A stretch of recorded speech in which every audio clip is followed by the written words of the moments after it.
اللہم صلی علی سیدنا محمد وعلی آل سیدنا محمد وبارک وسلم۔ Daily Islamic network YouTube channel پر آپ سب کو خوش آمدید۔ رمضان المبارک کا آخری عشرہ جاری و ساری ہے اور رمضان المبارک کا آخری جمعہ بھی آنے والا ہے، تو جتنے بھی انسان کی نمازیں قضا ہوئی ہیں تو دیکھیں کہ نماز جو ہے یہ فرض عبادت ہے، کسی بھی صورت انسان نماز نہیں چھوڑ سکتا۔ لیکن اگر کسی وجہ سے نماز انسان کی رہ گئی، وہ بندہ سو گیا تھا، آنکھ نہیں کھلی انسان کے اور دیکھا کہ ٹائم گزر گیا نماز کا، یا کسی مجبوری کی وجہ سے، تو پھر کیا کریں کہ نماز کی قضا انسان پر لازم ہے، نہ صرف اس کو ادا کرنا ہے بلکہ اس نماز کی پھر توبہ بھی کرنی پڑے گی انسان کو، اللہ تعالیٰ سے معافی بھی مانگنی پڑے گی۔ ایسا نہیں ہے کہ بس جی نماز ہماری رہ گئی تو اب ہم نیکسٹ نماز کے ساتھ پڑھ لیں گے فرض تو بس نماز ادا ہو جائے گی، ایسا نہیں ہے۔ رمضان المبارک میں جو آخری جمعہ ہے اس میں کہا جاتا ہے کہ آپ 4 رکعت نماز نفل پڑھیں، اور پورا طریقہ بتایا ہوتا ہے، اور پوسٹ پھر لوگ شیئر کرنا شروع کر دیتے ہیں کہ آپ اس طریقے سے 4 نفل پڑھیں تو آپ کے سارے جو قضا نمازیں ہیں وہ ادا ہو جائیں گی۔ تو اس میں ایسی کوئی حدیث پاک نہیں ہے اور ایسا کچھ بھی نہیں ہے، یعنی مذاق بنایا ہوا ہے کہ بس ساری زندگی نمازیں نہ پڑھو، پورا سال نمازیں نہ پڑھو، رمضان کا آخری جمعہ آئے تو 4 نفل پڑھ کے تو قضا نمازیں ادا ہو جائیں گی، ایسا کچھ بھی نہیں ہے۔ نمازیں قضا آپ کو کرنی پڑے گی اور ساتھ میں توبہ بھی ادا کرنی پڑے گی۔ یعنی مان لو کہ کسی کی ایک نماز، ظہر کی نماز کسی کی قضا ہوگی تو اب وہ کیا کرے کہ ظہر کی نماز کے 4 فرض ادا کرنے ہوں گے قضا۔ تو جو قضا نماز ہوتی ہے اس میں صرف فرض پڑھنے پڑتے ہیں، آپ کو سنت اور نفل کی قضا نہیں ہوتی، صرف فرض کی آپ کو قضا کرنی پڑے گی۔ قضا نماز بھی ادا کرنی پڑے گی اور ساتھ میں آپ کو توبہ استغفار بھی، اللہ تعالیٰ سے توبہ بھی کرنی پڑے گی، توبہ بھی لازم آئے گی، کیونکہ یہ ایک فرض جو ہے وہ چھوڑا گیا۔ تو جس نے نبی پاک علیہ الصلوۃ والسلام کی حدیث پاک ہے کہ جس نے جان بوجھ کر نماز چھوڑ دی اس نے کفر کیا، جان بوجھ کر نماز چھوڑنا یہ کفر ہے۔ اور نماز جو ہے وہ جنت کی کنجی ہے، جنت کی چابی ہے، یعنی اللہ آپ کو جنت مل جائے، کہیں کہ آپ جنت کے جائیں اور فلاں دروازے سے آپ جنت میں داخل ہو جائیں، لیکن جب آپ آگے جائیں تو جنت کے دروازے کو تالا لگا ہو اور پھر آپ تالا نہ کھول سکیں، تو وہ چابی ہی نماز ہے، یعنی نماز ہوگی تو جنت کے سارے دروازے انسان کے لیے کھل جائیں گے۔ تو یہ ایسا سوچنا کہ رمضان المبارک کا آخری جمعہ ہے تو آخری جمعے میں ہم 4 نفل پڑھیں گے اور ہماری ساری نمازیں ادا ہو جائیں گی، ایسا کچھ بھی نہیں ہے۔ ہر نماز جو بھی قضا ہوئی ہوگی اس کے فرض جو ہے وہ آپ کو ادا کرنے پڑیں گے، اور فرض نماز آپ کو پڑھنی پڑے گی، اور جتنی بھی قضا نمازیں ہوں گی، جتنے بھی آپ کے نمازیں ہیں ان سب کو آپ نے حساب لگا کر گننا ہوگا، اس کے بعد ساری نمازوں کی قضا کرنی ہوگی۔ تو نماز قضا کرنے کا کیا طریقہ ہے، قضا نماز ادا کرنے کا کیا طریقہ ہے، وہ پورا مکمل ایک پریکٹیکل طریقہ میں نے دیا ہوا ہے اپنے چینل پر، تو آپ نے چینل وزٹ کرنا ہے تو انشاءاللہ تعالیٰ آپ کو ویڈیو مل جائے گی کہ قضا نماز ادا کرنے کا کیا طریقہ ہے، کس ٹائم پڑھنی چاہیے، نیت کیا ہوتی ہے، مکمل طریقہ میں نے شیئر کیا ہوا ہے۔ تو تمام اسلامی بہنیں جائیں چینل پر اور آپ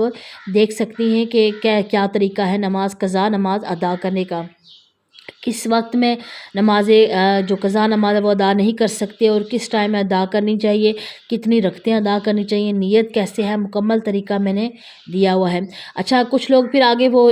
لکھ دیتے ہیں کہ آپ ایسی پوسٹ ہے اس کو آپ شیئر کریں تو آپ کے لیے صدقہ جاریہ ہوگا۔ کوئی بھی پوسٹ آئے آپ کے پاس، اسلامی پوسٹ، کوئی حدیث پاک آ جائے، اگر آپ اس کو پہلے کنفرم کریں،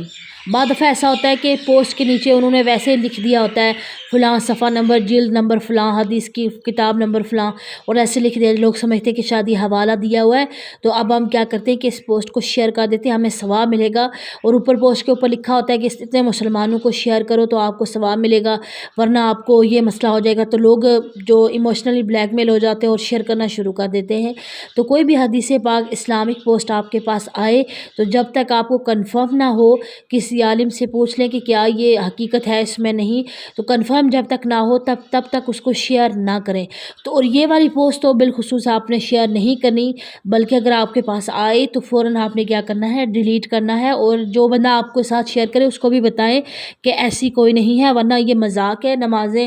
کہ پھر سارا سال نمازیں قضا کرتے رہیں، سارا سال سوئے رہیں، اور پھر جیسے ہی رمضان المبارک کا آخری عشرہ آئے تو آخری عشرے میں 4 نفل لاسٹ رمضان میں 4 نفل پڑھ لی اور ساری قضا نمازیں ادا ہو جائیں۔ تو اتنا یہ مطلب وہ مذاق نہیں ہے، بلکہ قضا نماز جو بھی ہوگی اس کو ادا کرنے پڑے گا۔ تو کوئی بھی ایسا میسج آئے تو آپ نے ایسے میسج کو شیئر نہیں کرنا ہے، پہلے آپ کنفرم کریں، پہلے کسی سے آپ پوچھ لیں، اس کے بعد پھر آپ اس پر عمل کریں۔ تو کتنے سالوں سے لوگ ایسے ہر سال ہی تقریباً یہ مسئلہ درپیش آتا ہے، لوگ شیئر کرتے ہیں ایسی پوسٹیں اور اسٹیٹس پہ لگا دیں گے یا اپنی سٹوریز پر شیئر کر دیں گے، جہاں جہاں اکاؤنٹس ہوتے ہیں لوگ شیئر کرتے جاتے ہیں، گروپس میں شیئر کرتے جاتے ہیں، صرف اس وجہ سے کہ لوگ عمل کریں گے اور ہمیں ثواب ملے گا۔ ایسا نہیں ہے، بلکہ آپ وہ چیز شیئر کریں جو لوگوں کے لیے فائدہ مند ہو اور دنیا میں بھی آپ کو فائدہ ہو اور آخرت میں بھی فائدہ ہو۔ بالکل ایسا ہی اچھی بات پھیلانا صدقہ جاریہ ہے، لیکن جو بری چیز ہے اس کو پھیلانا پھر گناہ جاریہ ہو جاتا ہے۔ جس طرح ثواب جاریہ آپ کو ثواب ملتا ہے، یعنی جو بھی چیز آپ اچھی شیئر کرتے ہیں آپ کو ہمیشہ ثواب، لیکن جب آپ بری چیز کو شیئر کرتے ہیں تو وہ گناہ بھی انسان کو اسی طرح ملتا رہتا ہے۔ تو آپ نے کیا کرنا ہے کہ ایسی کوئی بھی پوسٹ آئے تو اس کو آپ نے شیئر نہیں کرنا ہے، اس کو رپورٹ کریں، آپ رپورٹ کرنے کے بعد اس کو ڈیلیٹ کریں، اور جس بندے نے آپ کو شیئر کیا ہے اس کو اویئرنیس دیں کہ ایسی کوئی حدیث نہیں ہے، لوگوں کو مس گائیڈ مت کریں، لوگوں کے جو ایمان کے ساتھ نہ کھیلیں۔ جو لوگ سادہ عوام لوگ گھروں میں ہوتے ہیں، خواتین خاص طور پر، وہ یہ دیکھ کر فوراً اس پر عمل کرنا شروع کر دیتے ہیں، اور جو وظائف بتانے والے لوگ بھی ہوتے ہیں کہ آپ یہ پڑھ لیں آپ کے ساتھ یہ ہو جائے گا، آپ وہ پڑھ لیں آپ کے ساتھ یہ ہو جائے گا، تو ایسی باتوں پر بھی عمل نہ کریں۔ ہاں، اگر آپ کو حدیث پاک سے، قرآن پاک سے کوئی وظیفہ ملتا ہے آپ وہ پڑھیں، قرآن پاک کی آپ صورتیں پڑھیں، سورہ یاسین پڑھیں، درود پاک پڑھیں، دعا پڑھیں، تو انشاءاللہ تعالی انسان کی حاجتیں اللہ تبارک و تعالی ضرور پوری فرماتا ہے اور انسان کی دعائیں بھی قبول فرماتا ہے۔ دیکھیں کہ ہمارے اوپر اللہ تعالیٰ کا کتنا بڑا احسان ہے کہ اللہ تعالیٰ نے ہمیں لیلۃ القدر عطا کی ہے، تو سب سے بہترین رات ہے۔ اس لیلۃ القدر میں اپنی تمام جو قضا نمازیں ہیں ان کے اللہ تعالیٰ سے معافی مانگے، معافی مانگنے کے بعد پھر چاہے رمضان سے ہی آپ سٹارٹ کریں یا رمضان المبارک کے بعد سے سٹارٹ کریں، تو فوراً آپ کیا کریں کہ نوافل پڑھنے سے، یعنی نوافل آپ پڑھنے کے، مان لو کہ ایک بندہ 100 نفل پڑھ رہا ہے، 100 نفل پڑھنے سے بہتر ہے کہ وہ اپنی کوئی 100 قضا نمازیں ادا کر لے، یعنی 100 نفل پڑھے تو 100 رکعتیں بنتی ہیں، تو وہ 100 رکعتیں جو ہے وہ اپنی قضا نمازیں پرانی ادا کر لے، تو وہ اس انسان کے لیے زیادہ بہتر ہے۔ اللہ تبارک و تعالیٰ ہو سکتا ہے کہ قضا نمازیں اللہ تبارک و تعالیٰ قبول فرمائے، اس کی برکت سے اللہ تعالیٰ انسان کی بخشش فرما لے، کیونکہ جو انسان شرمندہ ہو کر، پشیمان ہو کر اللہ تعالیٰ کے سامنے آتا ہے تو اللہ تعالیٰ اس انسان کی پھر توبہ کو قبول فرماتا ہے اور اللہ تعالیٰ خوش ہوتا ہے۔ تو پھر یہ انسان جب قضا نماز کے لیے آئے تو وہ ایک شرمندگی ہوتی ہے کہ ہم نے نماز ادا نہیں کی، ہم شرمندہ ہیں، اب ہم نماز ادا کر رہے ہیں، اللہ سے توبہ کریں، عاجزی اختیار کریں، تو انشاءاللہ تبارک و تعالیٰ اللہ پاک ضرور جو ہے وہ انسان کی پھر